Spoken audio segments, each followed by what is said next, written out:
Okay, so you've got yourself an exotic garden. It's all looking very good, or at least you're planning on putting in an exotic garden, but you have some trees in the garden which look a bit boring. And the trouble is, trying to remove them can be very expensive, can be awkward, and maybe you don't really want to remove trees because trees are great.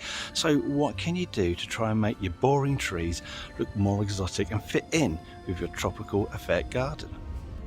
Well, one of the first things that I like to do is crown lift my trees, and crown lifting means that you take all the stems all the way up and you clean the trunk so you get light coming through. And I've raised the canopy level here to about 2 meters so you can walk underneath without banging your head, and also it allows light and air underneath so you can still plant. The lawn's still growing, and everything kind of matches in. It's not blocking your view. It does open up the garden. So crown lifting is the first thing I do. Then after that, I like to create a kind of epiphyte style of tree canopy, and I'll explain a little bit more about that.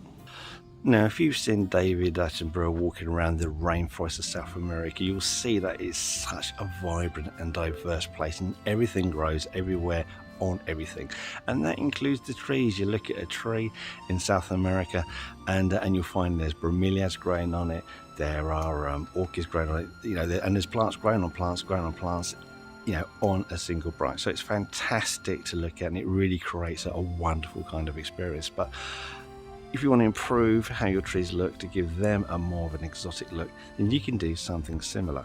One of the things that works quite well is to sort of create like a little nest out of hessian and then plant like a hardy bromeliad inside that, and so that gives you a sort of naturalized kind of look here.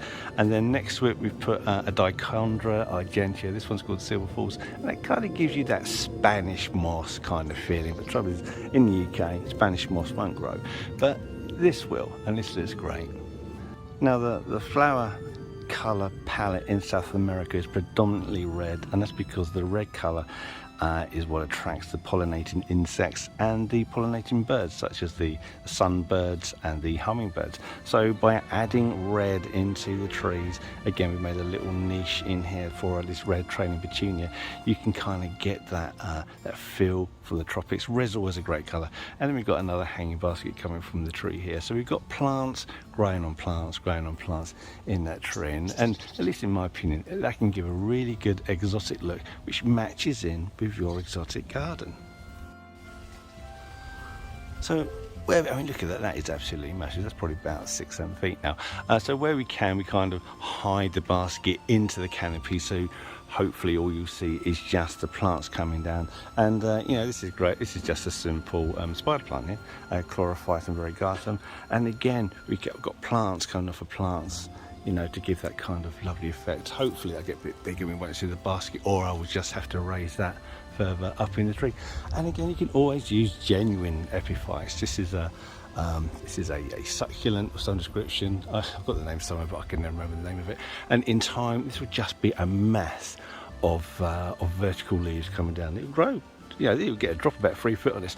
But this is new. We only took cuttings of this early this year and planted it on. So, but hopefully, if we get any warmth in the summer, this will grow well, and we'll bring it in over the winter and put it back out when it's bigger next year.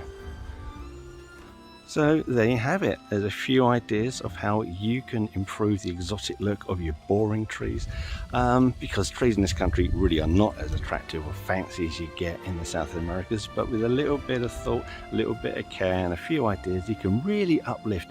You can also consider growing climbers up the trunks and bring them out. I'll show you. I've got one just over here to show you. So this is a glory lily, Gloriosa superba, and the wonderful thing about this is it only grows to about 5 feet tall. So if you're in a suburban garden and you've got a small tree and you don't want the canopy of the tree completely covered by something stupid like a Clematis montana, then consider this. This is going to flower for about a month. You can't get more tropical effect flowers like this, so it's very easy. Just tie it in.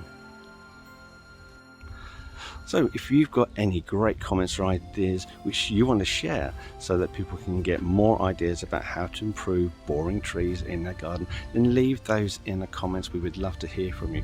Anyway, that's it for now, and I'll see you in the next video.